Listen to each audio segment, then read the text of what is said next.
Welcome to Feedback Fatigue. I'm Jake Hughes. And I'm Katie Ritter. Today's episode 4, we have Rebecca Smith, the Director of Marketing and Business Development at WPM, and Ashley Stran, Social Media Coordinator at WPM. 2 for the price of 1 today. Fantastic. This is quite the duo. These two, we met them at Multifamily Marketing East, and they are so fun, so energetic, just great people to be around, and their energy is contagious. So I'm very excited for this episode and glad that they agreed, and happy and grateful they agreed to jump on with us. Just setting up this episode, we have 2 people, so we have two unique perspectives here. Rebecca focuses more on the macro level feedback, using aggregate data to drive the business forward, business development, strengthen WPM's brand, whereas Ashley is more at the site micro level, dealing with feedback day to day from residents, individual instances, solving and working with on-site teams to address any issues.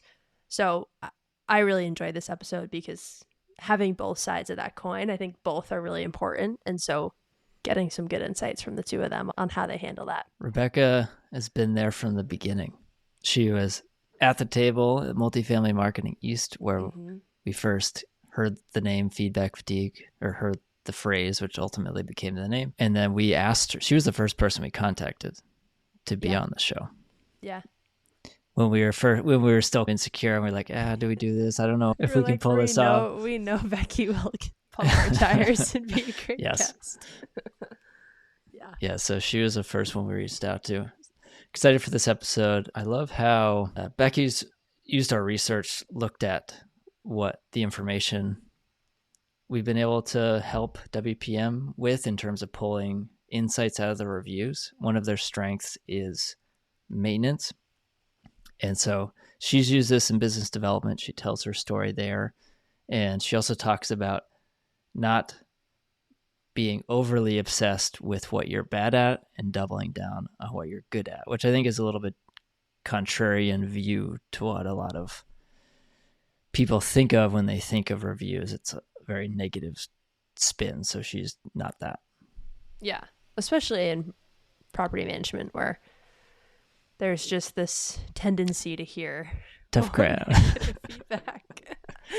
So I did love that positivity, and not surprising. They're incredibly positive, fun people. So I love that's what they're bringing, and they've been at WPM for a really long time, both of them.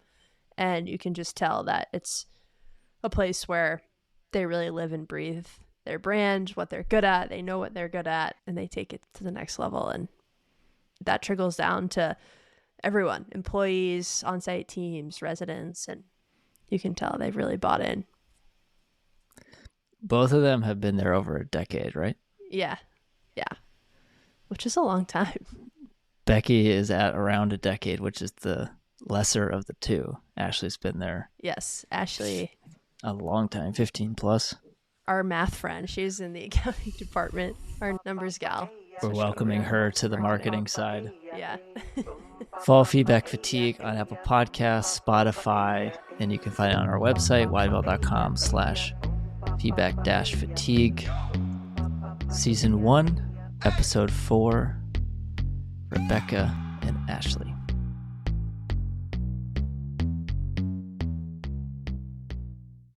I just want to call the elephant in the room. Every time I look at myself on this podcast, my headphones are the size of Antarctica, so I get a little self-conscious. I look like I'm landing a plane.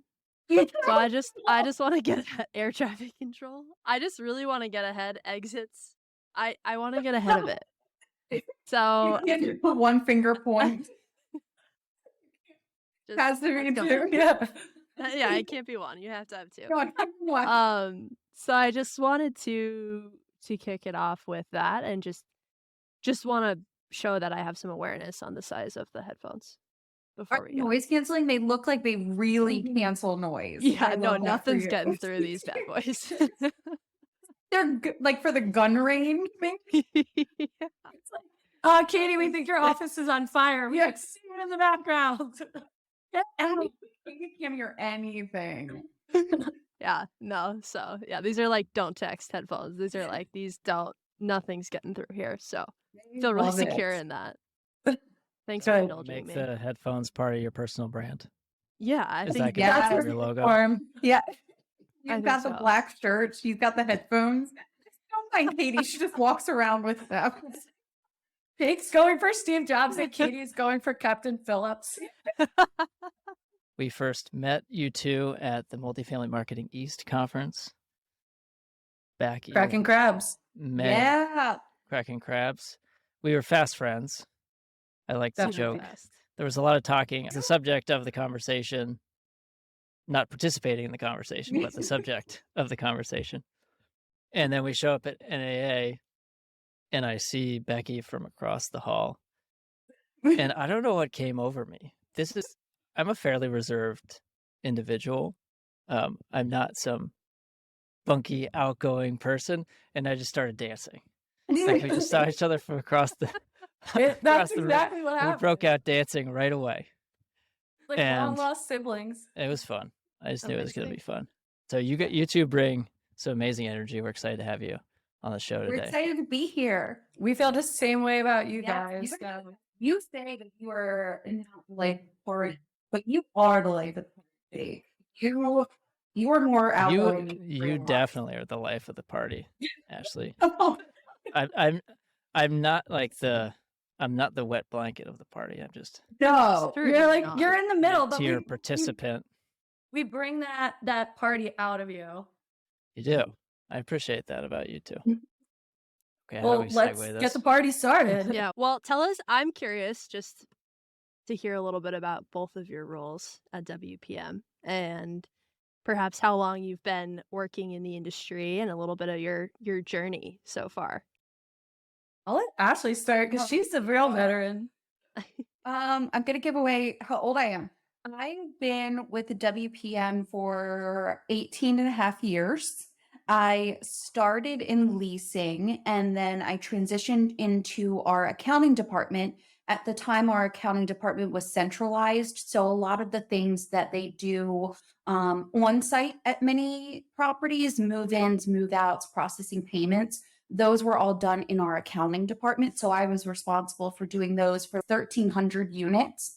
So we have really large portfolios, about 10 properties each. And then from there, I transitioned to the marketing department early last year, and I'm the social media coordinator for WPM. But I've been here a while. And How's that transition been so far for you, Ashley? Incredible. I love it so much. I do Well, you have a great miss- boss. My boss is the best. The best. I do miss accounting sometimes. I miss like the analytics and the pure data and the yes and the no, like everything. There's a right or a wrong answer in accounting in that world. And Mhm. in marketing, there really aren't clear yes and no, right and wrong. So learning that has been really fun, actually. It's been really fun. yeah, and Ashley's story is pretty cool because of her tenure at WPM, when she started to lose interest in the accounting, she came to us as an organization. She came to our supervisor, Brent, and was like, look, I want to stay with WPM. It's not the company that I don't want to be with. I'm just not passionate about accounting anymore after doing it for 10 years.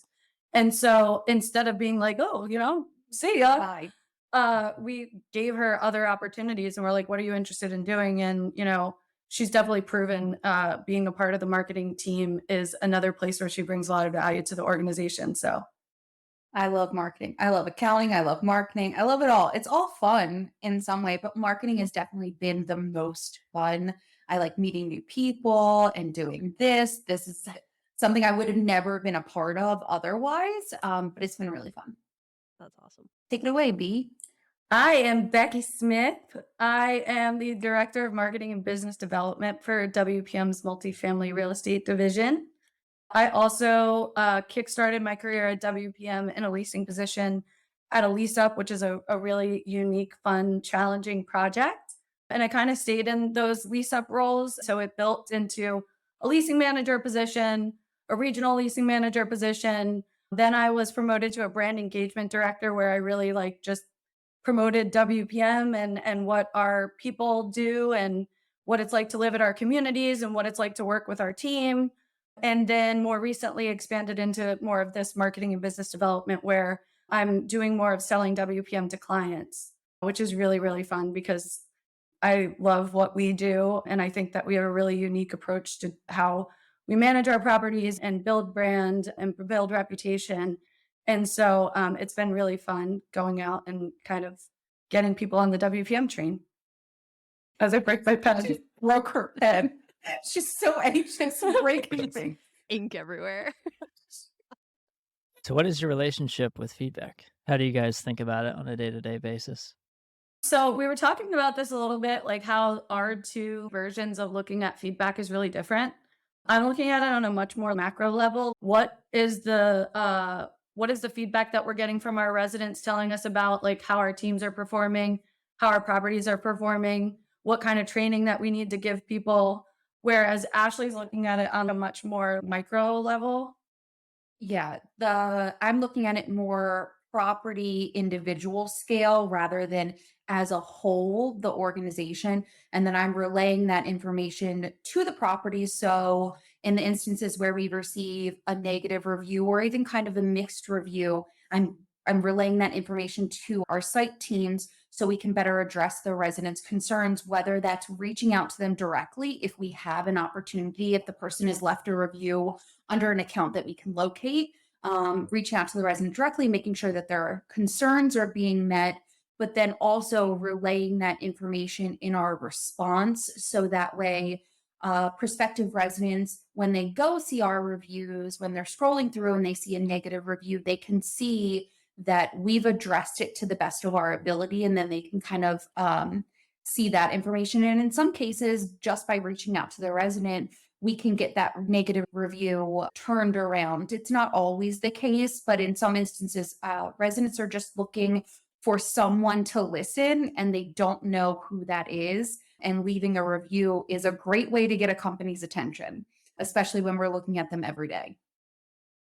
I love the two-pronged approach here. It makes total sense to me. The aggregate data being used for one element of business development, and then the granular on-site. Let's fix issues. Let's make some operational changes. Let's make sure that the day-to-day is a great experience. I imagine that day-to-day all feeds up into what you want a WPM experience to feel like. And I'm curious in both of your roles, how you take some of that, whether it's aggregate or on-site, and use that in business development, specifically in your meetings. Like, how are you taking some of this aggregate data? So I'm a very firm believer in jack of all trades, master of none. So, in Ashley's approach, when she's looking at these reviews, like obviously she's responding to positive reviews and saying thank you. But she's spending more time on those negative reviews and working with the team on what are you guys doing to address this? Can she give any advice? Can we as a department give any advice to help fix that problem? And then making sure that we handle it publicly on review sites so that people can see we're actually responding to them and doing things about them. That's important for her. But for me, I look at the reviews and where are we doing really well? That's the things that I want to focus on because I truly don't believe that everybody can be great at everything. So I want to know more, where is our company excelling and how can we double down on those things?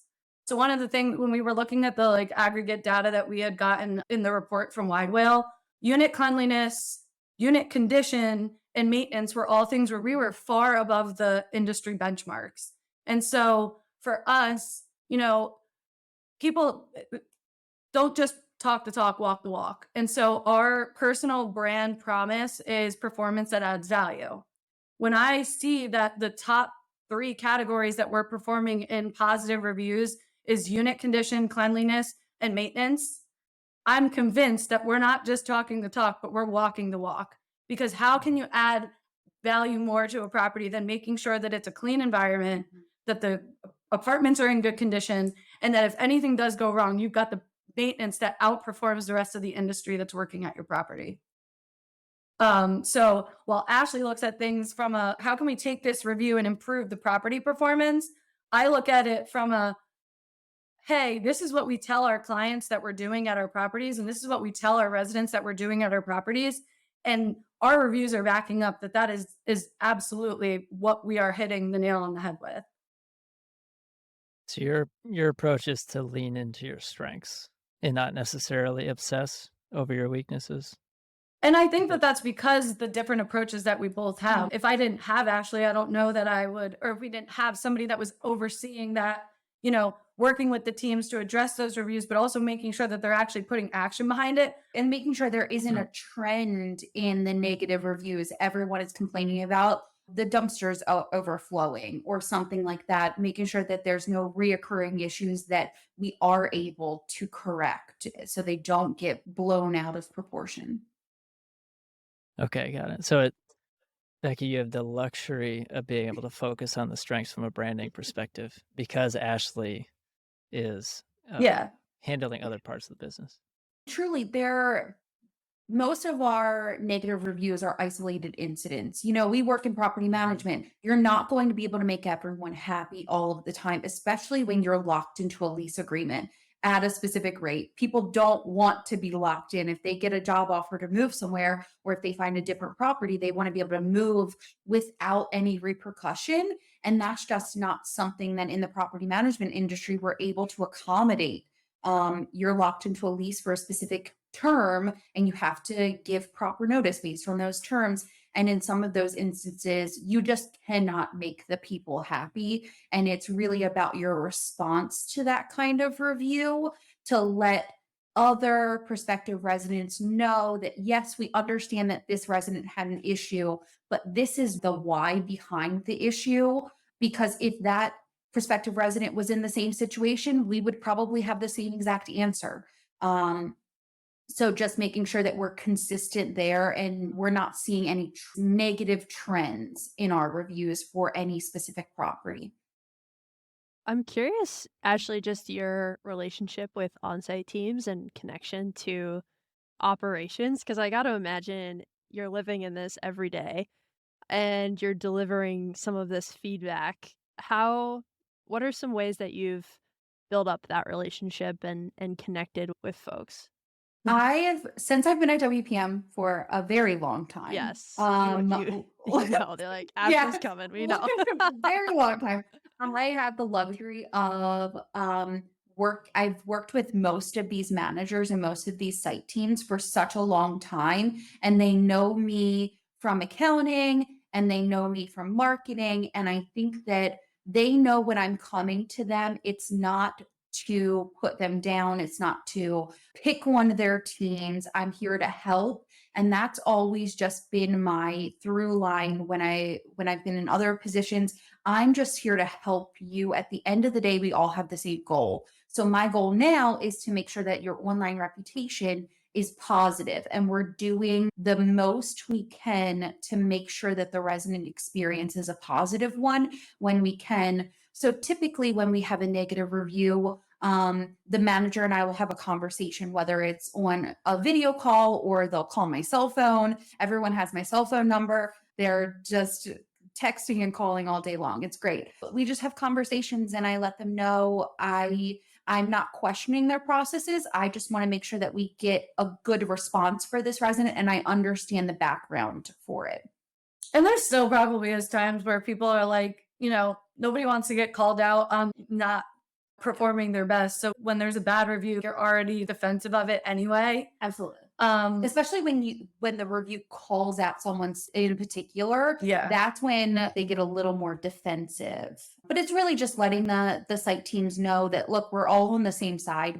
I understand being the forward facing person for the company comes with its own unique set of challenges. And I'm just here to help make sure that we're addressing those issues accurately. And I'm trying to put a better spin on it for them so that we're following policies and guidelines too.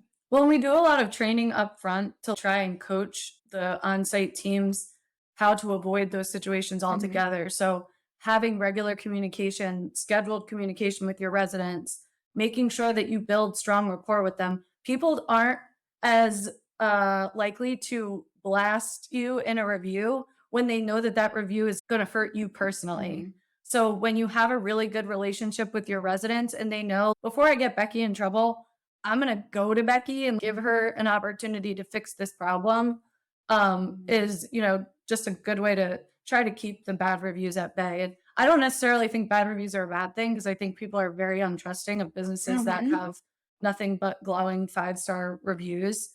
Whatever we can do to avoid like really bad reviews that personally call out a team member. Obviously, okay, they're repaving the sidewalks. We got to get the sidewalks repaved. We might get a bad review about how that's inconvenient, but it's not like coming after an individual employee. Becky, you had talked to us offline about how WPM is working on a new tagline and how feedback has become a part of that process. Can you walk us through the project that you're working on and how that's progressed? So I think that we had originally thought that maybe performance that adds value was like a little bit too vague. And so the marketing department was going through the process of talking about if we wanted to come up with a new tagline or a new brand promise.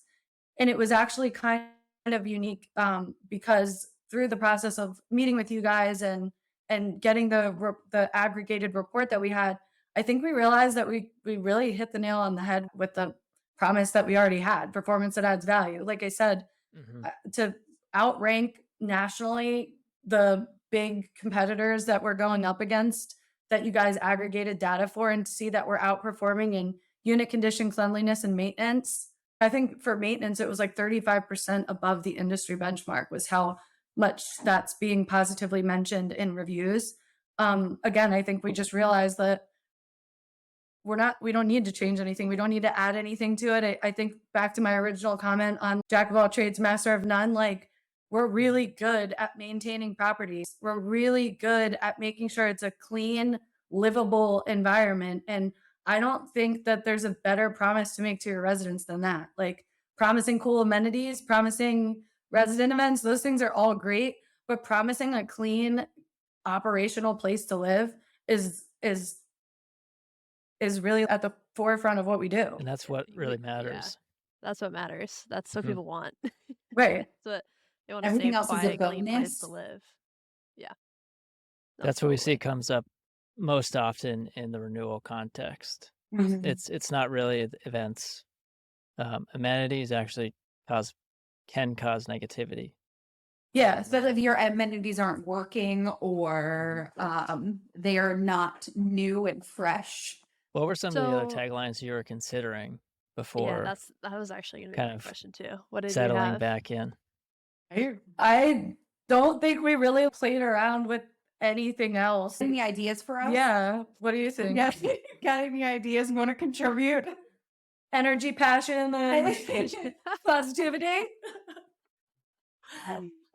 These girls are loud.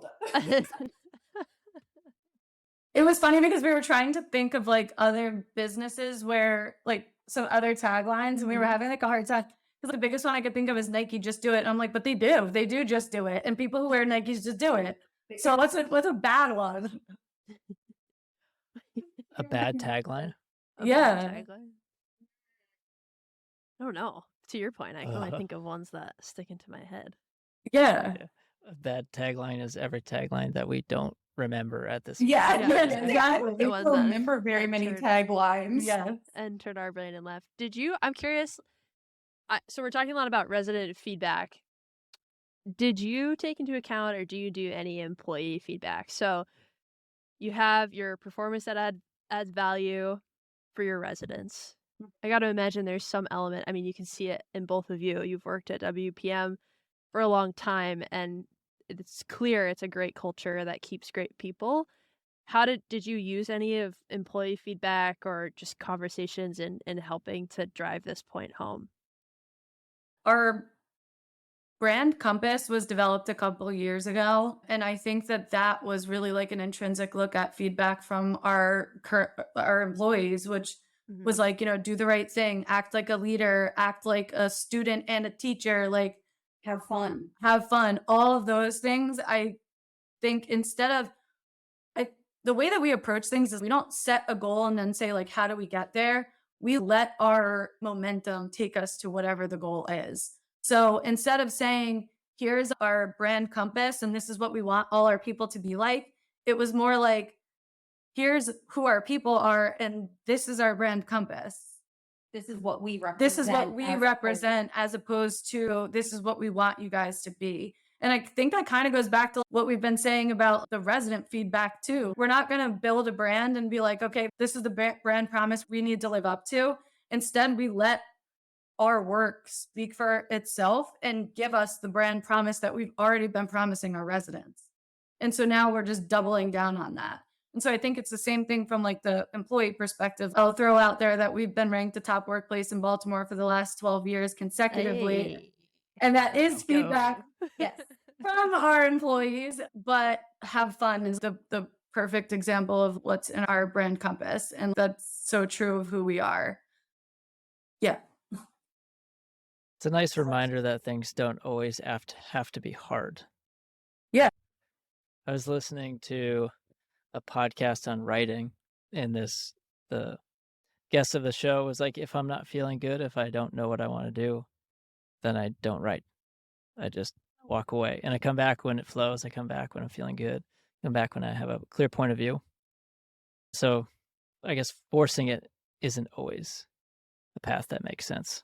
Sometimes there is just the That makes sense because the quality when you force it isn't going to be the same as when it is naturally flowing. And I think that that's kind of what we live up to too. Like everyone is very passionate about what they do, and we're not passionate because we were told that's what we need to be. That's just who we've attracted to the company and to specific departments, which I think it's a really, really exciting thing with WPM because we have turnover for sure, like any other company, but there are a lot of people who have been here longer than me, longer than Becky. And I think it just says a lot about WPM with the talent that it attracts and keeps for sure. Yeah. I mean, the CEO of our company started here when he was 15. Yeah. As a lead audit intern. That's amazing. For any of you that don't know what that Times means. change. Yeah, I'm lead like, I don't even know what paint- that is. Lead paint is like a really big. You don't have lead paint in Vermont? Oh, yeah, we we do. do. Yeah, Oh, when okay, we I was bought our gonna house, say, it you was guys like part of skipped the it? disclosure. Yeah. Yeah. Don't eat Yeah. the paint. So okay? in Baltimore, it's like a big thing because there was like some huge lawsuit against the city of Baltimore because the pipes in the city are like so old and people are getting really sick. So lead paint is like a huge, huge thing in Baltimore in particular. And so we literally have lead audit interns that audit all the lead certificates at the properties that we have that contain lead to make sure they're up to date. So our CEO started auditing lead certificates. And look at him then. Yeah. And And you look still at him have to now. do that What a today. I story. assume Yeah. that job had been retired. Nope, it's No. still every No. summer we get lead audit interns, and I think in the winter too. I think it's like half in the summer, half in the winter, or they do it twice a year. I'm not really sure, but I still feel like got that's that. gotta be like a badge of pride for if you worked at WPM and you started as a lead audit intern. Like you also in LA. I started at WPM. I started filing actually before I went into leasing. I came in and I would just do filing, and then they were like, "Hey, you want a job leasing?" And I was like, "Yes, please." And I'm like, Yep. I started at Bougie Class A lease up properties, and I'm still at Bougie Class A lease up properties. Fab. That's amazing. Well, congratulations. I mean, I think it's so when you are closer to just you as individuals and as a company, when you're closer to who you are and who you want to be, that's just what you attract, not only in employees, but in residents too. And they're gonna feel that too. If the experience of being at a WPM building is what you emote daily and what you live by, I think that's really people are looking for consistency. I think yes, safe, quiet place to live, but they want to know that if they pick up the phone, like it's going to be a similar experience every time. So I think that once you know that and you're in it, it certainly makes things easier. And so I think that's a really important distinction of the goal of, hey, this is what we want to be, X, Y, and Z, versus taking the feedback and understanding the makeup of people that you have and saying this is who we are. I think that's a really important distinction. Well, and it's also that's how we like decide the clients that we're going to be working with too. The There's one client in particular that we work with, and every time we come up against something that's like a little bit challenging, like the first thing he does is he acknowledges I would hate to be a property manager. Your job is so hard. So we like working with people that also understand, like, our people are doing the best that they can any and every day. And we're working together on the challenges that are going to arise. Just for a client to be able to acknowledge that our people are people, and that if the situation that the client is dealing with is causing them stress, just imagine how much stress it's causing to the person that's staying up every night thinking about it. All in all, like, by really leaning into the things that we're just naturally good at, it's attracted better residents, better employees, and better clients. And as we get more clients, we need more people that think and do things the way that we do. So it's really created this like fun trifecta tornado that's like growing into a monster. Let's do a little predicting of the future right now. Looking ahead, how do you see the role of resident feedback evolving in the next few years? So when me personally, when I'm looking at Google reviews in my own everyday life, I kind of look to see if someone's had a terrible experience or a really good experience. I look to see, have they reviewed any other local businesses? Are they a real person? Because if they've only given one review and it said that this was the best cheesesteak you've had in your entire life, and they don't have a single other review, I'm less trusting in that instance. I know with Amazon, they have verified. I think if Google were to move in a direction where they were verifying in some way, I don't even know what that would look like, but I would be interested. I think that would put the trust back into the review if there was some type of verification, because even for us, we receive reviews sometimes and the people are reviewing the wrong place. It's a similar name or something like that. And I'll look for the resident's name. And then when I speak to the leasing team, they'll explain, oh, sometimes, the Springs gets the Springs East reviews or something of that nature. Trust is a really big issue right now, and you see it in the FTC. So the FTC came out with a ruling on fake reviews and testimonials. So there's this organization out there to protect consumers, and they're taking a really good hard look at this practice because we've gone through this evolution of trust from trusting institutions to not trusting institutions anymore. We don't care about the biggest Super Bowl ad or the biggest headquarters. We trust our peers and we're connected to our peers to verify, right? Trust but verify. And so if we can't trust our peers, there's really not much left. And so I think the FTC is really taking a crack at this. And so fair and transparent review practices with consumers is going to be a target it already is. We've seen $4 million fines for a fashion company who suppressed negative reviews on their product website. There's really like serious action out there that's targeting this, exactly what you're saying. But it's like the topic of this podcast, feedback fatigue. There's so much of it that, to your point, I am very much in the mindset of I trust but I verify. Like, I'll read the reviews, but I'm still going to go out there and test the thing myself before I'm like 100% bought in on it, because I'm just like, what if this company is just asking everybody that's happy to leave reviews? I do think the average customer has their defenses up. They know that it is reliant on them to do that extra research. And so it's almost like the approach that we have of read the reviews and make that be your brand is almost better, because it's like, at least if I'm reading all these reviews that are saying this thing about this company, and then that company takes that review and doubles down on that stuff and does it better, then if you're someone like me and you read, oh, this place has got the best chocolate ice cream, they're using this incredible chocolate, and I finally go in there and I try that chocolate and I'm like, oh my God, that they genuinely are doing what these reviews are saying. I'm almost more trusting of that. Yeah, and I think that's the great part about where reviews can add value is like it, and you can see it when you search on Google, best chocolate ice cream in Baltimore.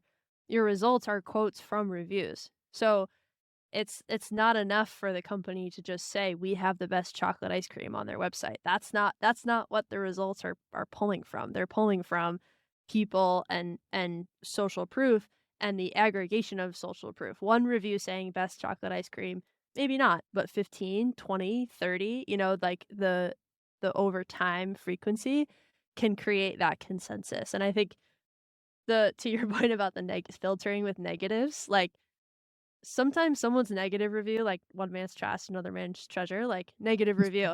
I hate this place. There's no community events. Great. I just want to go live somewhere quiet. Yeah, I don't want to be involved in any community events. So getting a variety of feedback online, you kind of are able to create consensus and then maybe capture people you otherwise might not have. But yeah, it's certainly it's an interesting. But I think it's really important to like take the feedback and make sure it's actually like I keep harping on this, but double down on the things that you are good at so that, like I said, you can ask every single person that comes into your ice cream place to leave a review about having the best chocolate ice cream. It still might not make it the best chocolate ice cream. So why not make the best chocolate ice cream? If that's what everybody's talking about and you want that to be your thing, then make the best chocolate ice cream. Like figure out how to do that. Yeah. Rather than having the most selection, the best milkshake, the best banana split, figure out, like, if people are mentioning the chocolate ice cream and it's not the best chocolate ice cream, make it the best chocolate ice cream. If our reviews are saying that living at a WPM property, that it is going to be in an incredible condition, it's going to be clean, and it's going to be operational, and that's our promise, then let's just keep doubling down on that, because that's a great way to keep winning. Do the things you're good at and make sure you're good at them. Love that. You're better off being exceptional at 3 things than being okay at 10 things. I have a random question. How often are you guys leaving feedback for other companies? So like when you go to your local pizza shop, are you then writing a Google review? Since you're in this world, does it prompt you to do it more? Do you not do it at all? Like, I always have like good intentions. I'll make a note and I'm like, okay, I spoke with John. He's really great. I'm going to leave a review. And then sometimes it doesn't happen. And then I find my note 6 months later and I'm like, oh, I should have left that note. Yeah, like Ashley's going to reach out to Ben at Revise. Like after the last few months of product demos and stuff that she's been through, she's just going to be like hitting up Revise like with 7,000 reviews. I have a lot of feedback. You have a lot to say. I probably leave a few a year. Okay. Okay.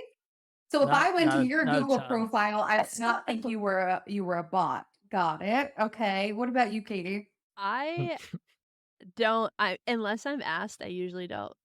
Because to your and unless I get like some type of follow up or have a really exceptional experience with someone in particular, I don't. My wife is very good at giving feedback. Like we went to a restaurant and we had a great waiter and he accommodated all of her. She has a very specific set of food allergies and he was amazing and left a review right away. So I think it depends, but I probably could be a little bit better at it. I think we all should get better. I want to get better. See, I'm like a curmudgeon and I'm like, anytime I've ever given the worst customer service, people light me up. So now when I get the worst customer service, I'm like, you do it to me. When we were at NAA, I was making notes about, we went to the Four Seasons and the person helped us and Becky couldn't take the regular elevator. I also wrote on LinkedIn and I tagged the Four Seasons in it and was like, somebody give this man a raise. Okay, good. He was great. I'm like, we need to leave him a review. And then I didn't know she followed through. I'm glad. I'm proud of you. Good job. I love it. You do leave good reviews. There you go. Good job. Awesome. You too, rock. Agreed.